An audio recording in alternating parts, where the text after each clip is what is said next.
Enregistré dans les locaux de la Fondation des femmes avec qui nous sommes en partenariat. Et aujourd'hui, j'ai ma boucle d'oreille qui s'en va, mais c'est la deuxième fois dans la soirée. Voilà. C'est pas très grave. C'est pas très grave. Alors du coup, aujourd'hui, je suis un petit peu toute seule parce qu'on est dans des conditions un petit peu particulières dans ce podcast. Mais nous avons le plaisir et surtout la joie de recevoir une meuf vraiment qui ose, et c'est peu de le dire. Je suis ravie d'accueillir Mademoiselle ou Madame, Salomé Mademoiselle, Citruc. ça me va très bien. Ça me va très très bien. Maison Loup. Donc on commence toujours, Salomé, par un petit portrait. D'accord. Parce qu'on aime bien un petit peu, expliquer un petit peu aux auditeurs, Qui aux je suis, auditrices. voilà, exactement. Exactement. Avec Alors, plaisir. pour vous définir, Salomé, afin que toutes les auditrices et auditeurs sachent à qui ils ont affaire, je dirais que c'est un mélange d'Indiana Jones sur talon aiguille, avec une touche de Coco Chanel, une pointe de Wonder Woman, un soupçon de Tomb Raider, d'accord ? On m'a jamais décrite comme ça. Hein. On met tout ça dans un shaker et cela nous donne tatatam, Salomé Citruc. Non, mais vraiment, ça c'est trop gentil. Alors, j'adore la description, tu l'as gardée. Hein.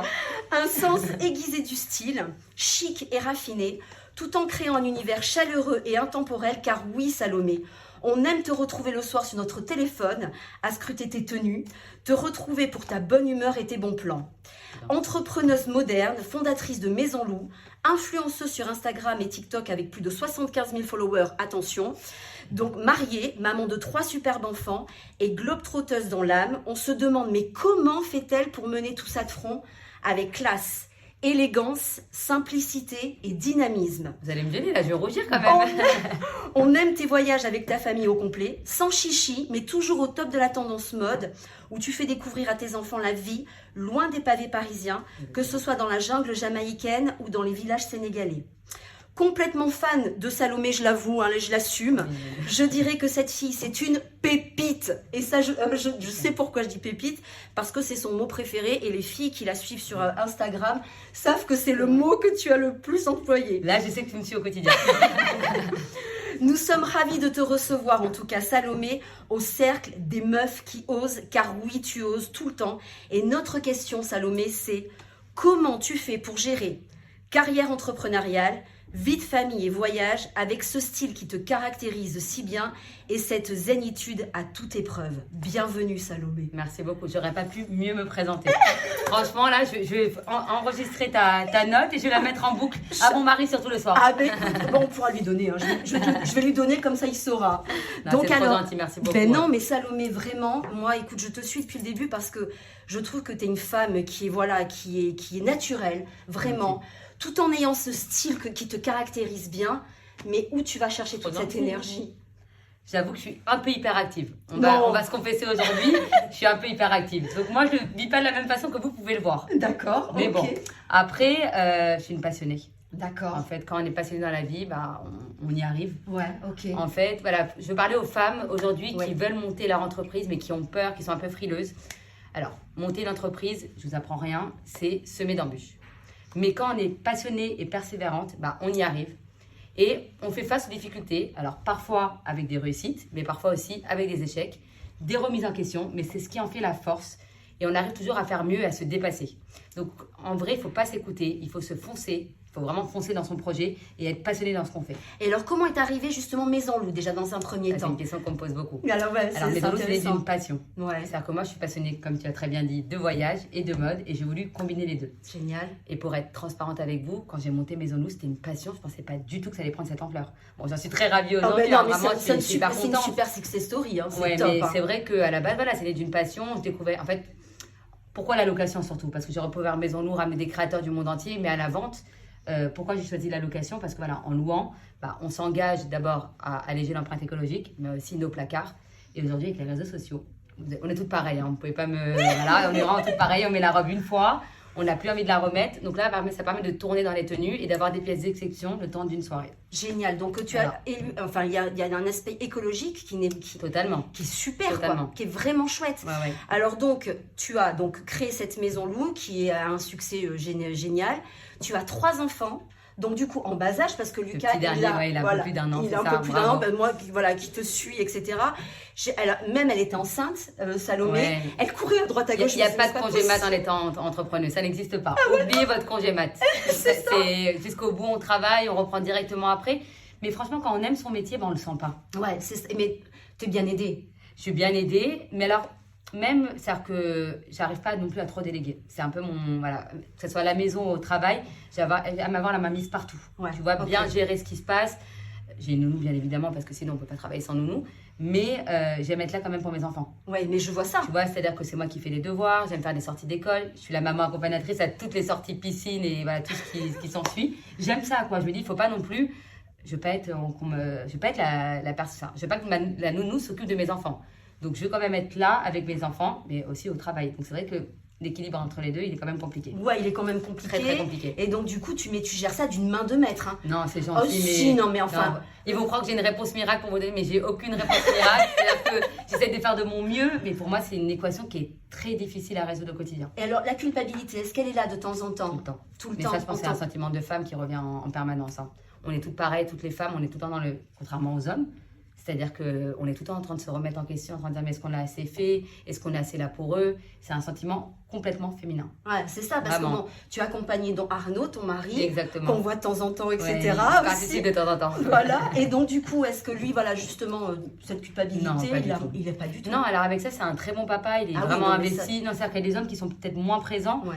Il est vraiment présent, mais il n'aura jamais ce sentiment. Il ne rentre pas, par exemple, 2 soirs d'affilée, c'est pas très grave. Que moi, j'ai pas vu mes enfants, on n'a pas pu discuter.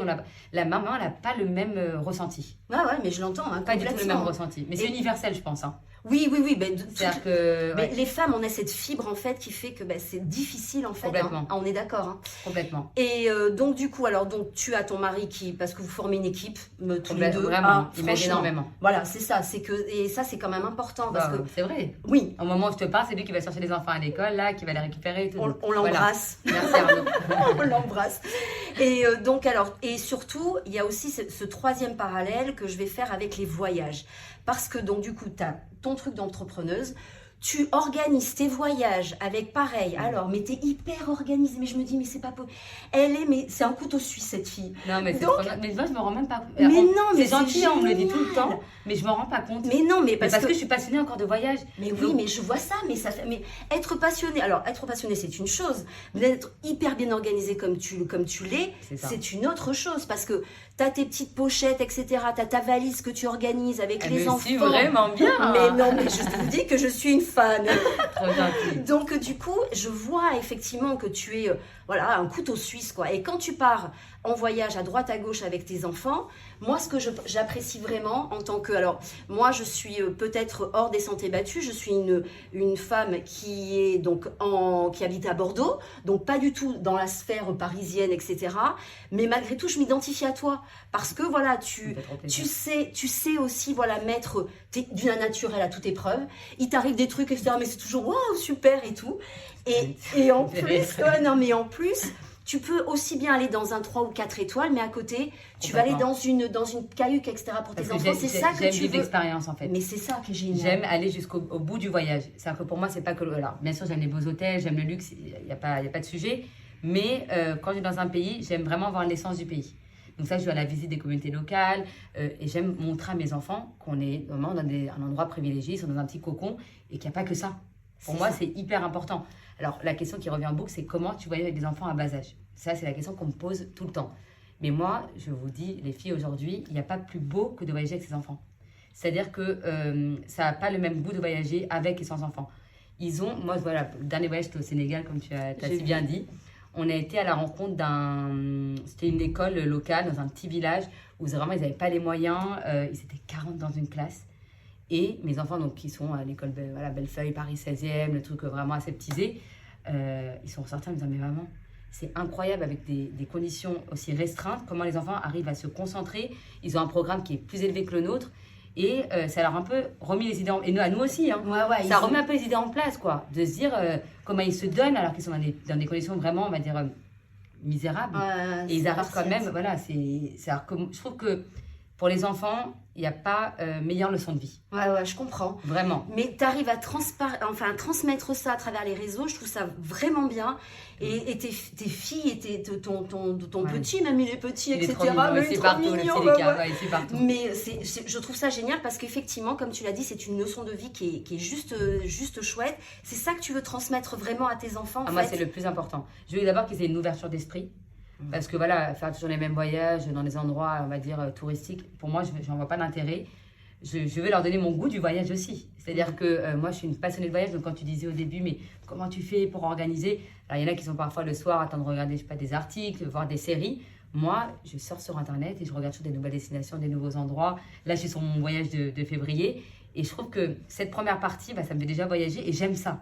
Parce que voilà, il faut savoir que tu n'as pas du tout ton tour opérateur, c'est toi-même. C'est moi-même, ouais. C'est ça, c'est ça qui, moi, à chaque fois me fascine. Ouais. C'est que donc, la meuf, elle bosse, elle a ses enfants à je dors plus la nuit. Quand je dois partir en voyage, je dors plus la nuit.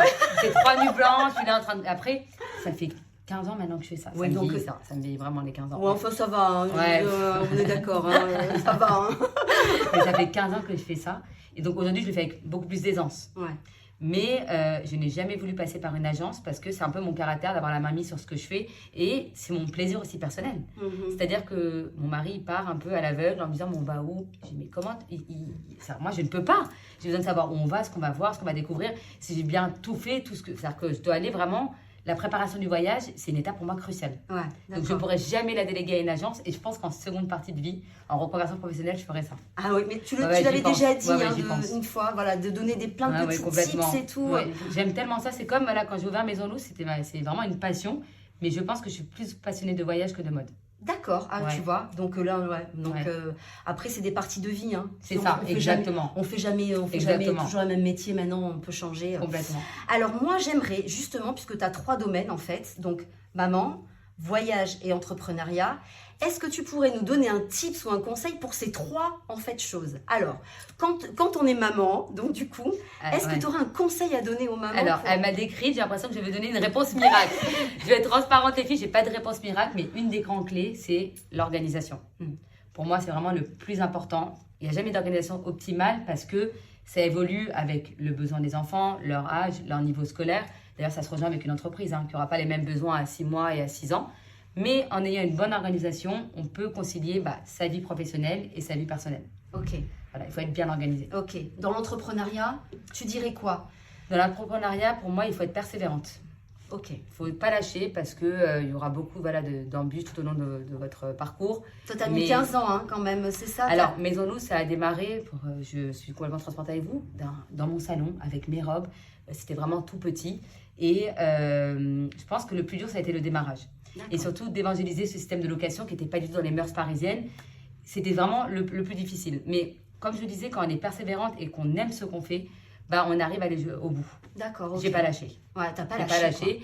Et tu me suis depuis le début, donc tu as vu transparaître cette passion pour ce que je fais. Et je pense que les gens ont aimé ça. Et aujourd'hui, Maison Lou, c'est un peu un club de femmes. C'est un peu une communauté que j'ai construite. Complètement. Au-delà de la location, on va dire. Ouais, complètement. Et tu voulais l'étendre éventuellement aux hommes? Ou pas du tout? Alors, c'est un sujet qui revient souvent. Je pense que les hommes n'ont pas la même sensibilité à la mode. C'est-à-dire qu'ils vont avoir un costume, ils vont mettre à tous leurs événements. Alors que nous, les femmes, on aime bien changer. Il y a le code couleur. Qu'un homme, un smoking noir, un smoking bleu, voilà. Ils s'en foutent. Ils s'en foutent un peu. On est d'accord. Et donc, le troisième, pour les enfants. Parce que tu es vraiment une maman, on le voit, tu es une maman poule, tes enfants, tu les aimes, etc. Machin. Qu'est-ce que tu pourrais donner comme tips à nos auditrices éventuellement pour insuffler des fois, tout c'est ça? vrai il faut un peu recentrer ses priorités. C'est-à-dire que quand on a sa propre entreprise, on peut s'oublier. Alors moi, ça m'est arrivé des années de rentrer à des 22h chez moi, de me dire, mais attends, mes filles, elles grandissent, je ne les vois pas grandir. Il y a une remise en question perpétuelle, comme tu disais, le sentiment de culpabilité. Ça nous permet, nous les femmes, de se remettre en question tout le temps.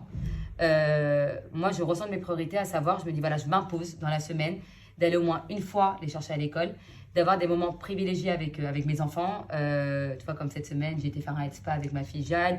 J'aime bien avoir ces petits moments privilégiés. Alors, c'est des moments courts, ça dure 1 heure, 2 heures dans ma journée que vraiment je bloque. Mais au moins, je me dis, voilà, c'est un moment exclusif avec un de mes enfants ou avec plusieurs.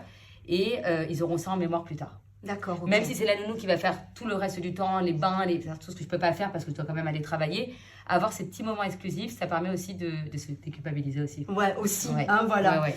Bon, en tout cas, mais enfin, moi, je dois vraiment, enfin, te dire merci parce que du coup, quand on te regarde, mais non, on se dit, mais en fait, c'est possible, quoi. Donc, parce que t'es vraiment une meuf qui ose. En plus, alors moi je vous le dis, hein, elle est encore plus belle en vrai. Elle a vraiment fait rougir en vrai que sur les réseaux, franchement. Beaucoup, ouais. Donc du coup, il faut pas hésiter à suivre. Bon, Salomé elle a une communauté de dingue. Ouais, mais ça me fait toujours plaisir. Vraiment, je suis vraiment ravie d'être là. C'est une belle rencontre. Ouais, c'est vraiment. Et t'es plein de peps aussi. Hein. Ah oui, non. T'as une énergie, vraiment, elle a une bonne énergie. J'essaye, mais enfin bon, ça pareil, ça me caractérise aussi, mais bon. Donc du coup, mais en tout cas, Salomé, j'ai une petite dernière question. Avec plaisir. On demande toujours en fait une dernière question comme ça. En fait, on pose une question. Si tu avais un trajet à faire pendant 4 heures, que tu as une place dans la voiture, avec qui tu aimerais passer ces heures-là? Très dur, surtout que je ne me suis pas du tout préparée. C'est la question piège.